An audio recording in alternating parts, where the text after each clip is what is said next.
عزائي لأمتنا بالمصاب، فأم القرى فوجئت بارتحال إمام وشيخ فقيه رفيق لطلابه يرتجي المتعال. عزائي لآل السبيل في وفاة كريم زكي الخصال.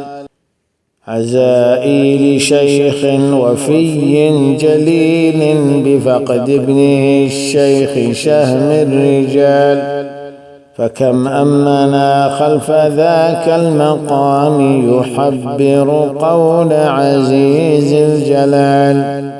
وألقى على منبر خطبا تهز القلوب بذكر المآل، تدوي بساحات بيت عظيم يعطر منها أعالي الجبال.